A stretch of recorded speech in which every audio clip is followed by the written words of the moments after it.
वहाँ जंगल के बीच एक रोशनी नजर आई, जो कोई और नहीं बल्कि वही किरिन बिष्ट था जो एशियन एरा के वक्त जिंदा बच गया और वो फ्लावर गर्ल को ढूंढ रहा था। शियाओ ने उससे बात की और उसे अपने साथ चलने को कहा, क्योंकि उसे डर था कि अगर निंग जुआन ने इसे हासिल कर लिया तो प्रॉब्लम क्रिएट करेगा। पर किरिन बिष्ट उसके साथ नहीं हुआ, क्योंकि अब भी वो फ्लावर गर्ल का इंतजार करना चाहता था और वो वहाँ से चला जाता है और उसके पास प्राचीन खजाना होने से उसे कोई ढूंढ भी नहीं सकता। सभी लोग उसके जाने से परेशान थे, क्योंकि हर कोई उसे हासिल करना चाहता था। पर अब सभी वहाँ से जाने लगे और बोले कि क्या ये कोई भूत है जो हर जगह दिखाई देता है। ये एशियन इमोर्टल किरिन बिष्ट लगता है, पर ये किसी के हाथ नहीं आता और अब सभी वहाँ से चले जाते हैं। पर शियाओ वहीं खड़ा हुआ देख रहा था, इसीलिए बीच उसे कहती है कि तुम्हें क्या हुआ है, तुम कहाँ खो गए थे? मैं देख रही हूँ कि तुम कब के ऐसे ही खड़े हुए हो। शियाओ बोलता है कि तुम मेरी बात ध्यान से सुनो, हमें बॉर्डरलैंड की एशियन इंपीरियल सिटी की ओर जल्दी से बढ़ना चाहिए और कभी भी ये नहीं भूलना चाहिए कि हम यहाँ क्यों आए थे। और वो वहाँ से जाने लगता है। बीच उसे कहती है कि मैं जानती हूँ कि तुम मेरी बातों को टाल रहे हो, पर मुझे एहसास हो रहा है कि तुम उस छोटे किलिन बिष्ट को लेकर काफी चिंतित हो। शियाओ कहता है कि हम यहाँ उस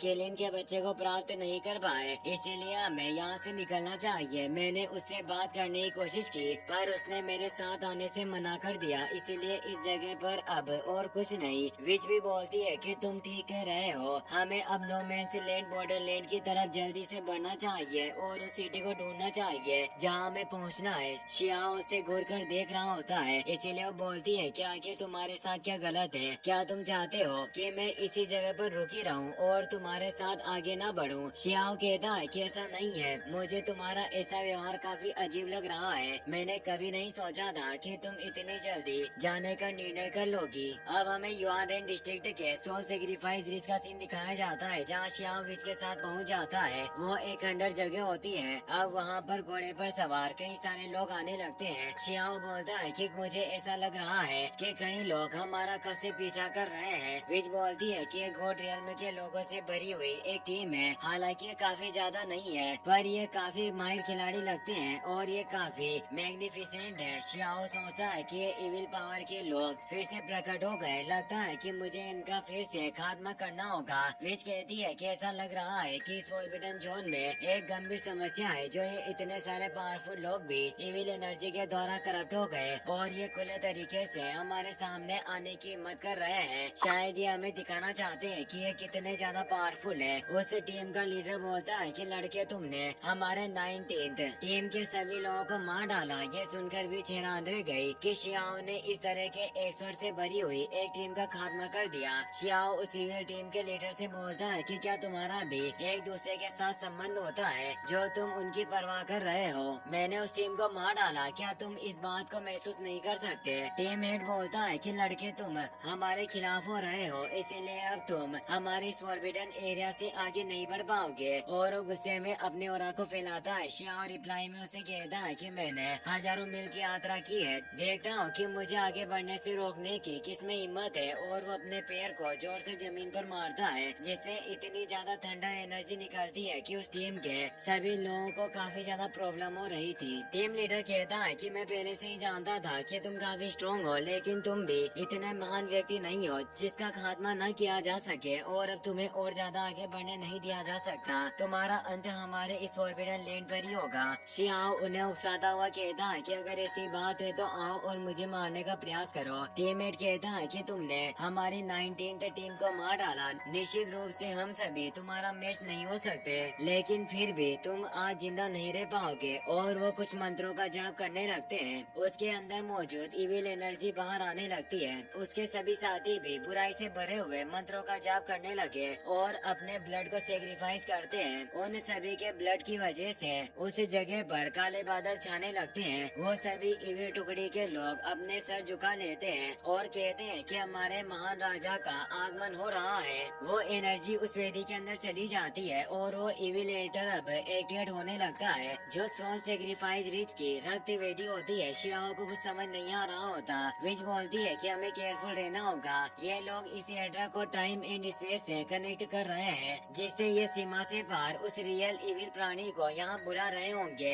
उस इविल गॉड की वहाँ आवाज आने लगती है। वो कहता है कि मुझे कौन बुला रहा रहा है। शियाओ को गुस्सा आ रहा था क्योंकि ये वही दुश्मन है जिसने एशियन इमोर्टल के लोगों को मारा और कई सारे ट्रू इमोर्टल और इमोर्टल किंग को इसके द्वारा खत्म कर दिया गया। इस समय आखिर इसे रोकने की काबिलियत किसके पास होगी। मैं इसका सामना करना चाहता था पर मुझे पता नहीं था कि यह दिन इतनी जल्दी आ जाएगा। मेरी पावर अभी तक इतनी ज्यादा नहीं बढ़ी है और वो विलो डिवाइन वाइन की मदद से उस पोर्टल को खुलने से रोकने की कोशिश करता है। इविल गॉड बोलता है कि मैं अब बाहर आ रहा हूँ, फिर भी कौन इतना ज्यादा लापरवाह होने की कोशिश कर रहा है जो मुझे रोकना चाहता है और वो शियाओ के वाइन को नष्ट कर देता है। विच देखती है कि वो सभी ग्रुप के लोग अपने ब्लड को सेक्रीफाइस कर रहे हैं, इसीलिए वो अपनी सील की मदद से एक आदमी को खत्म कर देती है। शियाओ सोचता है कि ये लड़की हमेशा से काफी ज्यादा शरारती रही है पर लड़ने के मामले में भी ये एक बिल्कुल असुर की तरह है, वास्तव में एक डेविल वुमन है। अब वो सभी ग्रुप के लोग उन पर अटैक करने के लिए आने लगते हैं। विच अब अपने ब्लैक फॉर्म में आ गई और अपनी पावर से उन सभी को दूर कर देती है। शियाओ भी तेजी से जाकर उन पर पावरफुल अटैक करता है जिससे वो सभी खत्म हो जाते हैं, पर उस वेदी में अभी भी उनका ब्लड जा रहा था और ये ब्लड सेक्रीफाइस टेक्निक थी जिसे शियाओ समझ आता है और वो इसे बोलता है कि हमें इन लोगों के ब्लड को वेदी के अंदर जाने से रोकना होगा और वो अपनी डिवाइन पावर की मदद से उस ब्लड को रोकने लगता है। विच भी ब्लैक थंडर पावर से उन लोगों की बॉडी को नष्ट करने लग जाती है, पर अब वो स्पेस पोर्टल काफी बड़ा हो जाता है और इविल गॉड भी वहाँ एक एनर्जी के फॉर्म में आ चुका था।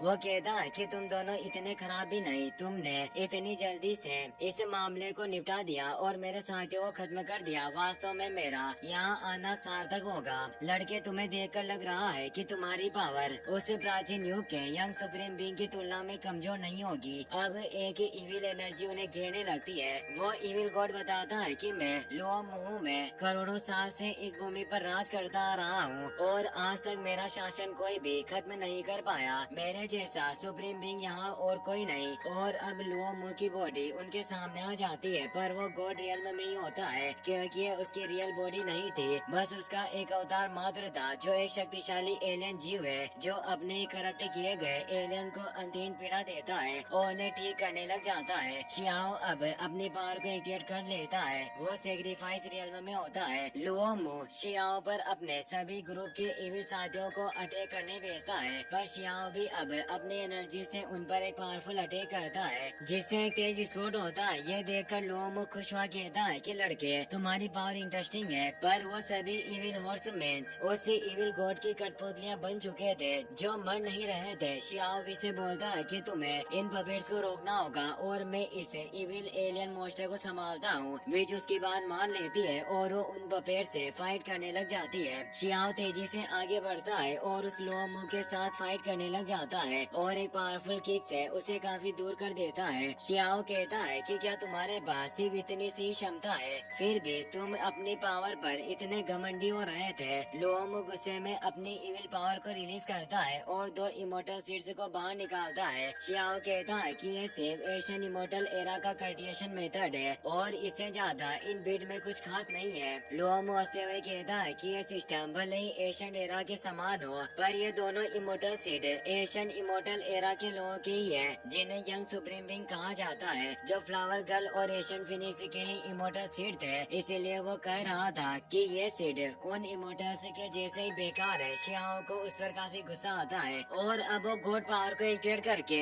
उसके अटैक को रोकने लगता है। साथ ही वो उस एलियन लुओ मु को भी काफी गंभीर चोट पहुंचाता है जिससे उसकी सारी पपेट नष्ट हो जाती है। शियाओ कहता है कि तुम एलियन एक कीड़े के सिवा और कुछ नहीं हो। लुओ मु कहता है कि ये मेरी असली बॉडी नहीं है, ये सिर्फ मेरी एनर्जी और स्पीड का एक हिस्सा है। अगर मेरी असली बॉडी यहाँ होती तो यंग सुप्रीम बीइंग को भी मैंने मुर्गियों और कुत्तों की तरह मसल दिया होता। और अब वो अपनी लो बॉडी रीअसेंबल को एक्टिवेट करता है जिससे वो अपनी रियल बॉडी को यहाँ बुला रहा था, पर शियाओ उसकी बॉडी का सामना नहीं कर सकता। इसीलिए वो इसे कहता है कि हमें जल्दी करनी होगी और इस वेदी को शांत करना होगा ताकि ये अपने रियल फॉर्म को यहाँ ना बुला सके। और वो गोल्डन बर्ड से उस पर अटैक करता है जिसे वो लुओ मु रोक लेता है, पर विच अब एशियन ट्रेजर जे शेन जू का इस्तेमाल करती है जो इतना ज्यादा पावरफुल होता है कि वो उस पूरी वेदी को ही नष्ट कर देती है। इससे लुओ मु काफी गुस्सा होता है। विच कहती है कि तुम गुस्से में क्या देख रही हो, मैंने तुम्हें नष्ट कर दिया और अब तुम हमारा कुछ नहीं बिगाड़ सकते। लुओ मु कहता है कि फ्यूचर में इस पूरी दुनिया पर मैं रूल करूंगा और तुम उन दोनों में से कोई भी जिंदा नहीं रहेगा। तभी उस ट्रेजर के ब्लास्ट की वजह से उसकी वो बॉडी भी नष्ट हो जाती है और वो जगह एक खंडर जगह में बदल जाती है। शियाओ सोचता है कि इन वेदी को लोगों पर हमला करने के लिए हजारों सालों से तैयार किया गया होगा, इसीलिए मुझे लगता है कि इस जगह पर ऐसी सैकड़ों वेदी मौजूद होगी और इसके कई सारी सेना होगी जिसे इसने अपनी इविल एनर्जी से लोगों को करप्ट करके बनाया होगा। अब हमें दिखाया जाता है कि इस जगह पर कई सारे एलियनेटर मौजूद है। इसी के साथ ये एपिसोड यहीं पर खत्म हो जाता है। वीडियो पसंद आई हो तो अपने दोस्तों के साथ शेयर करना और लाइक करना ना भूलें। Thanks for watching.